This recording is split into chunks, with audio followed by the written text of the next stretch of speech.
I really like Terence Crawford, right, because of his switch hitting style. Now, Terence Crawford is due a massive, he's due a massive performance, and I think Canelo is made for him. Canelo doesn't fight with any urgency anymore. I know his spirit. Yeah? He got a killer in him. He a silent killer. I've been around niggas like that in the hood. Them niggas lay back until you bring it out, and then they just... Terence Crawford wrapped up his final day of training camp before the big fight with Canelo Alvarez. Turki Al-Sheikh also joined him at the camp, showing strong support for Crawford.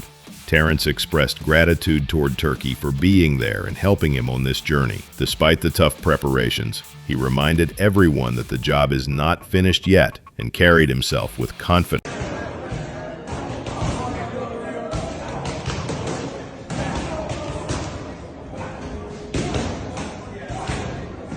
Hey, appreciate you. Everything that you done for me. You and Riyadh City. You must the job ain't return done it. yet. Yeah. The job ain't done yet. Yeah. But It's Saturday. Deliver the job. But listen, I appreciate the opportunity.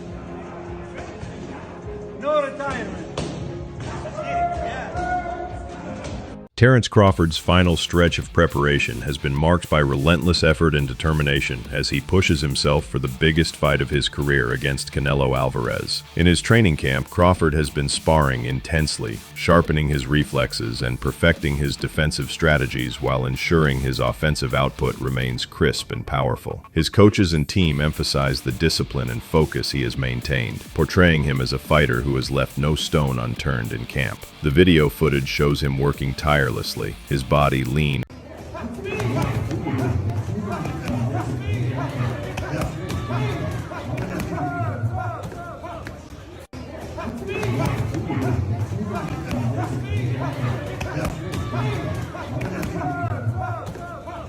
Crawford's determination shines through his words as he confidently declares that victory is within his grasp, even though the challenge will not be easy. His interviews and training footage reveal a man who thrives on pressure, understanding the magnitude of facing a champion like Canelo, but never doubting his own abilities. His statements reflect a fighter who not only trains for physical readiness, but also conditions his mind to remain unshaken. How do you see this fight with Canelo going? I'm definitely going to win the fight for sure. But, I think it's going to be a tough fight. I think he's going to bring the best out of me. I'm going to bring the best out of him, and it's going to be an exciting fight. Unlike many fighters who sometimes overtrain in pursuit of perfection, Crawford has been wise in his approach. He openly shares that he doesn't want to push his body beyond its limits, preferring instead to give his best within structured training sessions. This shows his maturity as an athlete who understands the importance of recovery and balance. He emphasized, Right now, I'm not training hard. I'm not even training,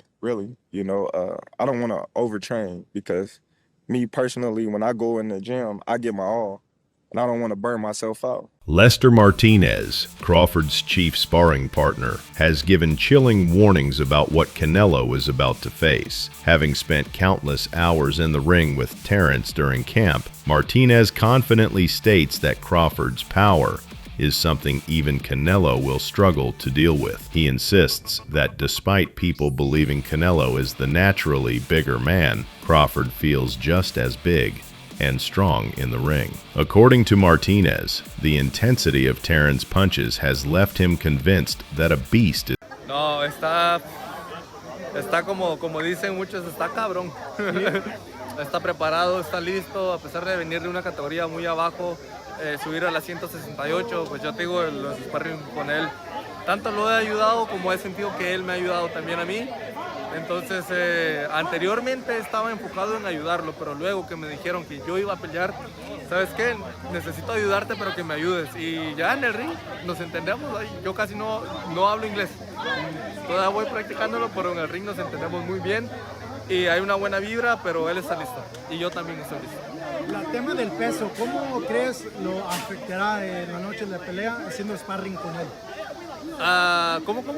Haciendo sparring con Terence, la gente habla, pues el Canelo es muy grande, sí. 2 categorías.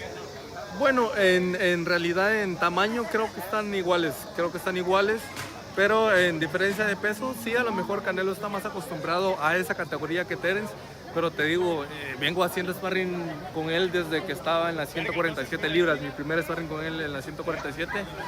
Yo era ya 168, sigo siendo 168. Y lo único que hizo ahora pues es subir de peso, aumentar de peso, y sí se siente muy diferente haber hecho sparring con él en 147 y ahora hacer sparring con él en 168. Pero yo creo que... ¿Cómo se siente diferente? En el sentido que le he sentido más pegada, más explosivo. La rapidez, el snap lo tiene todavía el cabrón, no lo ha perdido, lo he sentido. Pero creo que la nutrición que lleva, el equipo de trabajo con el que tiene. Former champion Duke McKenzie has boldly predicted that Crawford is tailor-made to dismantle Canelo Alvarez. In his analysis, McKenzie argues that many of the fighters Canelo faced in recent years were not truly elite, suggesting that Crawford presents a unique challenge unlike any before. His view is that Terence's versatility, ability to adapt mid-fight, and natural ring IQ make him perfectly suited to expose Canelo's flaws. McKenzie points out that while Canelo has been successful against a wide variety of... Over the years, when you look, since he's been off the mad cow meat, right? You look at his last 5 fights, he's boxed ordinary fighters, you know, and they're not in the same league. They're really not in the same league. And I think to myself, his last 5 fights, even what's that kid's name? Hamza Shiraz, right? Mm-hmm. So he boxed in his last fight. He knocked out, what's the kid's name? Belanga. Right, he knocked out Belanga. Belanga took your man there. He took him the distance. Mm-hmm. Now you only got to balance it up. If Belanga can take him the distance, you got to say to yourself, what is Terence Crawford going to do to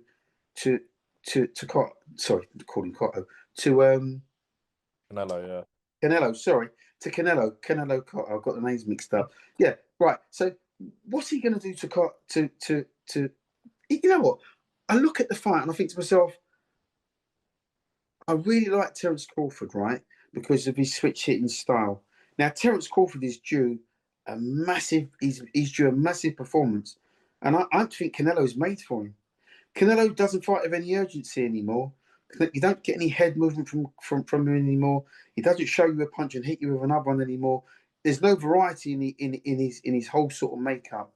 And I look at him and I think to myself, Canelo's become, just in my opinion, I think he's become a little bit pedestrian in as much as goes in straight lines, comes out in straight lines. There's no urgency to his work. One of the biggest concerns leading into this fight has been the weight disparity, with critics arguing that Crawford moving up to face Canelo would leave him undized. However, recent footage from training has silenced much of that skepticism. Crawford's figure appears larger, stronger, and more conditioned than ever before, leading many analysts to change their predictions in his favor. Observers note that the weight issue seems irrelevant now, as Crawford's ability to bulk up while retaining his speed and precision has stunned those who doubted him. This has even shifted some experts to predict not just a Crawford victory, but a possible knockout. The transformation in his physical don't win fights. And everybody, it seems like, that says muscles don't win fights usually have ridiculous muscle mass. Like Devin Haney was like, muscles don't win. And Devin's like way bigger than everybody else at 135 pounds and jacked to the gills. That's that snack shit. Okay, we're not doing that. But Terence Crawford also on that snack shit. Anyway, Bud Crawford did just drop a body transformation pic. Let's take a look at it.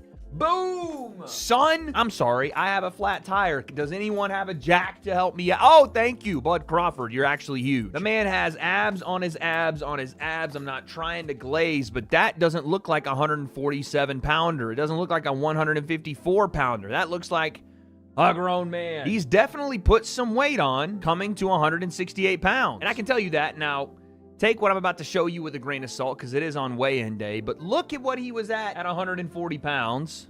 Now, again, he's out of camp, hasn't made the weight cut yet, but that's him right now. But, I mean, that is crazy. Couple of things. Yes, muscles don't win you fights, and the biggest question we have to ask now is, how will this newfound muscle mass affect Bud Crawford in the fight? Because one of the things I have said continuously about this fight is that the weight issue has been completely overblown by people. And what I mean is, there is not a massive weight disparity between these two fighters. What Canelo walks around at and what Terence Crawford walks around at is probably similar, and maybe Terence Crawford even weighs a little more. I don't know. I saw the picture of the scale of him at 186. It may be a little less when he's normally not trying to gain weight, but that's not the point of the weight difference. The point of saying there is a weight difference is that Canelo Alvarez has consistently fought and been successful at 160 to 168. Controversy arose when analyst Showbiz the Adult speculated about the possibility of the fight being fixed after observing Turki Alshik's involvement in Crawford's camp. In footage,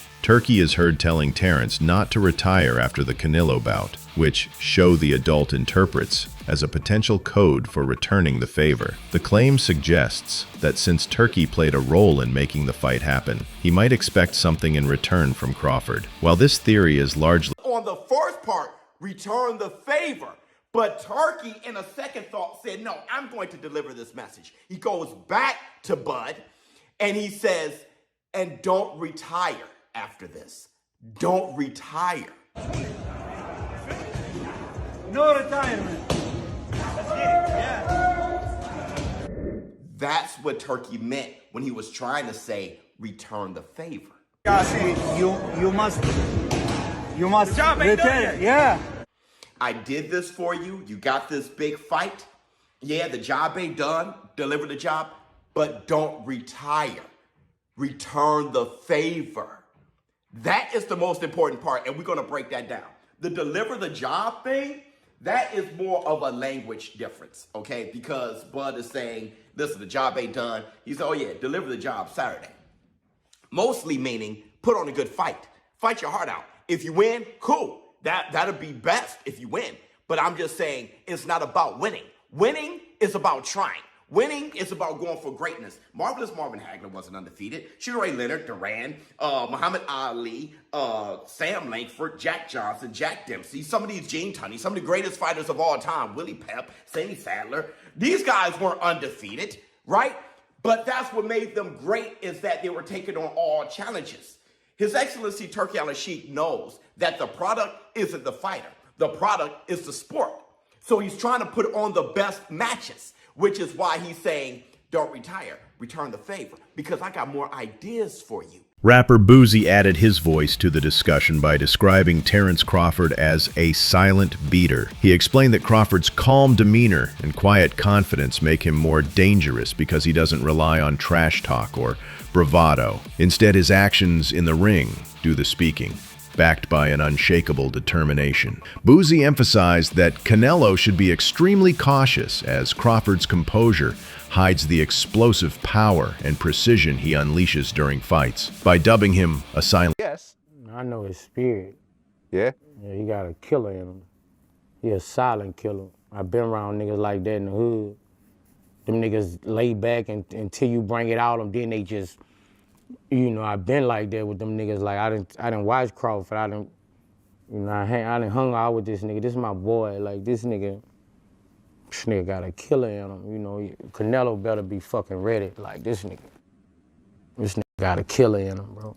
Boxing expert Russ Amber highlighted just how unprecedented Crawford's move is, jumping multiple weight classes to face one of the sport's most dominant champions. He explained that very few fighters in history have dared to take such a leap, and even fewer have succeeded. This bold move demonstrates not only Crawford's ambition, but also his willingness to risk everything to cement his legacy. Can't think of anybody, especially someone who hasn't even competed in that division. So, yeah, I can't think of anybody. And to think that Crawford, you know, started out at 135. I mean, the last guy I can think of doing that would have been Duran, but I think Duran went up and won the title at middleweight, you know, and he didn't do it all in one fell swoop. It was one weight category after another. You know, Leonard at 35, Davey Moore at 54, then Iran Barkley at 60. I mean, it just kept moving up, but I don't know of anybody that's gone from 35 up to 168 and basically leapfrog the division. So from champion at 147, one fight at 154, and then leapfrogs over an entire section of top 10 contenders at 168 pounds, never having fought at 168. Oh, leapfrogs 160, over into the contenders at 168, right into a title shot. Yeah, I can't think of anybody that's done that. Am I wrong? No, I think you're right. Tommy, over the last couple of years, I think Canelo's come to rely on his power. Do you think that'll be enough against Crawford's ring IQ and his combinations and footwork? You know, I can't think of any fighter where punching power alone is enough. So, you know, Canelo has come around with two things, punching power and defense. He's still very, very difficult to hit, which allows him to load up on shots and get into the range that he wants to get into, where he can fire away with hard punching power, not setting them up as much as he used to in the past, not having that, you know, that same work rate that he used to have. But if he's just thinking of going out there looking for that one shot. Another narrative surrounding this matchup has been the size comparison between the two fighters. While Canelo has long been considered the naturally bigger man, footage of Crawford shows that he now matches or even surpasses Canelo in physical size. Observers recall how Crawford already looked big when he moved up for the Madrima fight, appearing strong and well-adjusted on fight night. Now at 168, he seems to have filled out his frame even more impressively. The sight of a bulked-up yet sharp Crawford has surprised analysts who previously believed Now, when he fought Israel Madrimov, that was at the 154-pound weight limit. But when Crawford actually got into the ring on fight night, he was actually the heavier of the two men, clocking in at 169.8 pounds. We'll call it 170 just for the ease of the video. But 170 pounds at 154, that's a very, very solid rehydration. That is a very good weight for a 154-pound fighter. And our man Canelo Alvarez gives us evidence and testament to this. I've gone back through the years to have a look at what Canelo weighed in the ring when he fought 154 pounds to give us context as to the size difference. And don't get me wrong, Canelo will be bigger now than he was back then, but Crawford will be too. Crawford will also put that extra size on. And whilst he's not experienced fighting with the extra weight, it will give us some kind of understanding of how much of an issue it might be. We'll take everything into account, but just to begin with, you know, how big is the size difference? Well, going back and looking at some of these fights, we'll start with the Floyd Mayweather fight. So that was a 152-pound catch weight. And I said in my tactical video that Canelo was dehydrated for that one, that he wasn't at his maximum capability. Now, I still stand by that assessment because he was so green in his career and because I feel his best performances have come at higher weight classes, and especially where he's not been having to cut lots of weight.